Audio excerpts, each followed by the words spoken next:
Hi, my name's Phil. I like talking about politics, and in this video, I like to follow up on some comments regarding Boris Johnson's reshuffle and discuss whether or not I agree that he is, as is being suggested, a lame duck Prime Minister now, or whether the Conservatives will stick with him long enough to go through the general election.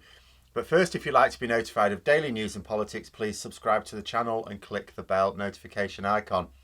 So when I went over my thoughts on the reshuffle earlier in the week, I mentioned that I thought the plan, now that Brexit was, well, as done as it's going to be for a while, was that Johnson could replace the airheaded Brexit zealots and actually get some competent ministers in to achieve something. The problem with too many of his ministers, apart from what I see as reprehensible politics, is that they lack the basic competence to actually get anything right. Even a Conservative government should be able to get things done. Not everything is partisan.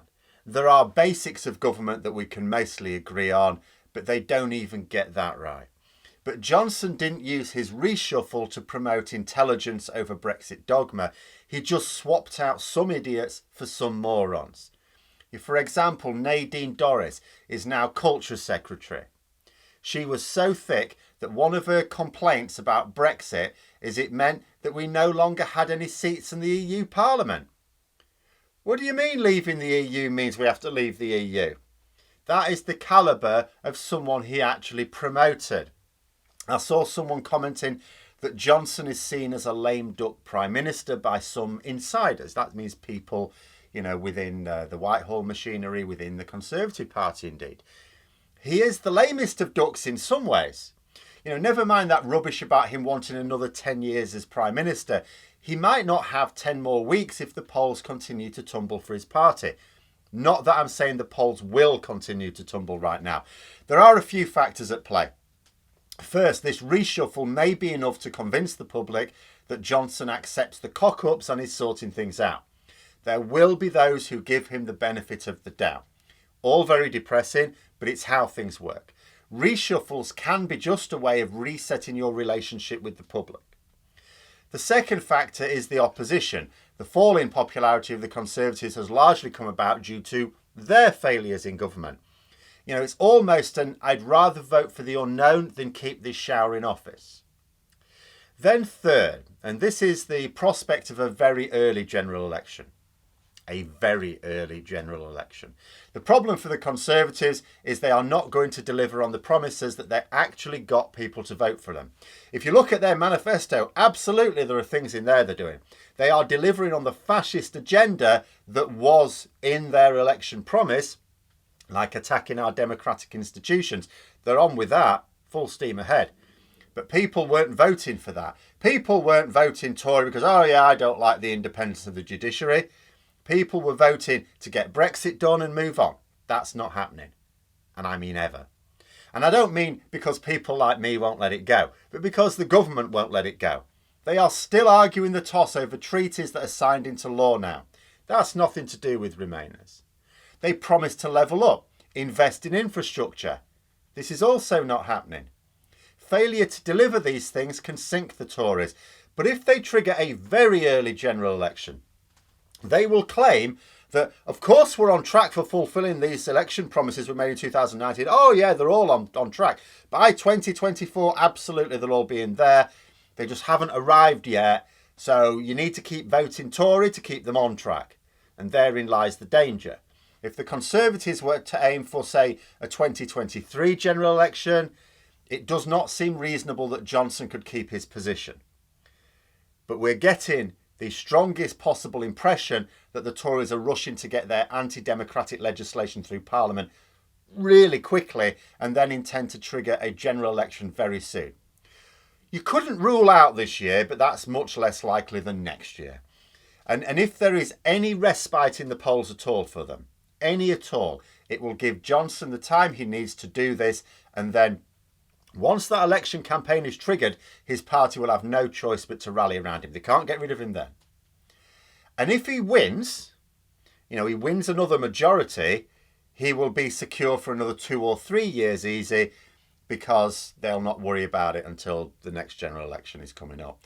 In order to really crush the Conservatives in the polls, Labour especially need to start making an offer to the public of something better that they will also believe is possible. A credible improvement on Tory promises critical. Labour have started making firm policy promises. There will inevitably more at the party conference. That'll be next weekend now. After that, it's down to communicating it clearly. But Johnson's position is still surely untenable long term. He was made leader to get us out of the EU and deal with Brexit. He's done that. Or he's done as much as he's going to do anyway. He hasn't resolved Brexit. There was no tidy end, but neither is there going to be. He is now, in theory, surplus to requirements. They don't need him for anything else. The only reason he's still in charge is because they cannot think of anyone who would definitely stand a better chance in an election. And that's it. He's there to win votes. All there is to it. Sunak, Gove, Raab, Hunt, they're not especially charismatic. The Conservatives remember 2017, how they lost their majority because their leader at the time lacked charisma. They were riding high in the polls. They expected to win a larger majority. They lost what little majority they had because Theresa May had no charisma at all. They will fear going to the polls again with such a leader. If they had someone with the charisma of Johnson, but also the competence of a real leader, Johnson would be gone in a heartbeat. But if the polls continue to look bad for the Tories, if they come to the conclusion that Johnson is definitely finished as far as the public are concerned, they'll have to take a punt. They'll have to try someone else. They're just not in that position yet.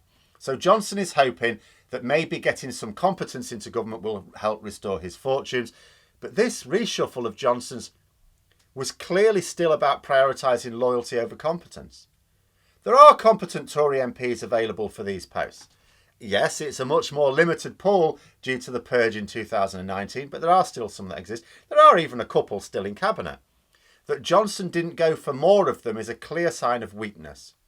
Why surround himself with toadies whom he can rely upon not to stab him in the back if he felt secure as leader? Remember last year when he was also facing open questions about his leadership in the party?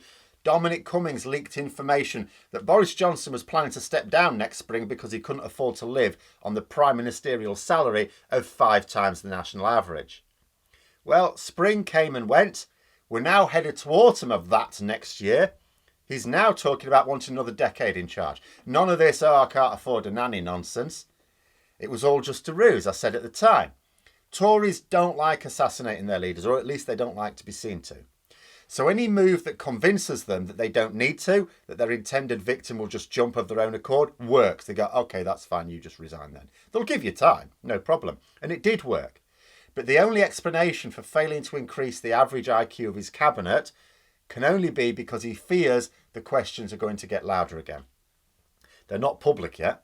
I've seen reports of off-the-record comments from insiders who feel that Johnson's not going to be around for the long term, but nobody has stuck their head above the parapet to be quoted with their name attached to it. But politics turns quickly at times. If the reshuffle works and he bounces back in the polls, then he has breathing space.